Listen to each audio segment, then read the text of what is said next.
Hi, it's Wednesday morning.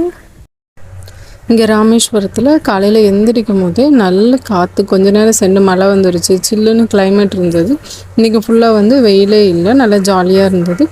இன்றைக்கி இவங்க அப்பா லின்சி அவங்க அப்பா லீவு தான், சரின்னு சொல்லிவிட்டு காலையில் பிரேக்ஃபாஸ்ட்டுக்காக கோதுமை தோசை செஞ்சு சாப்பிட்டுட்டு மதியம் ஏதாவது ஸ்பெஷலாக சமைப்போம் அப்படின்னு சொல்லிட்டு போய்ட்டு நான்வெஜ் வாங்கிட்டு வந்தாங்க. சிக்கன் பிரியாணி வச்சுருந்தோம்.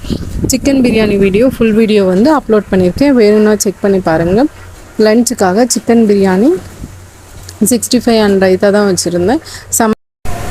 லஞ்சு சாப்பிட்டு முடிச்சுட்டு லின்சியோட கொஞ்சம் நேரம் விளையாண்டுட்டு இருந்தோம். சரின்னு சொல்லிவிட்டு நான் சமைச்சதை பார்த்துட்டு லின்சி நானும் அது போல் சமைக்கிறேன் அப்படின்னு சொல்லிட்டு கிச்சன் உள்ள பாத்திரம் கார்லிக் எல்லாம் எடுத்துகிட்டு வச்சு விளையாண்டுட்டு இருந்தாங்க. பாப்பாவுக்கும் சாப்பாடெல்லாம் கொடுத்து முடிச்சுட்டு பாப்பாவை குளிக்க வச்சு ஈவினிங் போல் லின்சியை குளிக்க வச்சுட்டு அவங்க தாத்தா புத்தாவை பார்க்க போகிறேன்னு சொல்லிட்டு கிளம்பி போயிட்டாங்க. பாய்.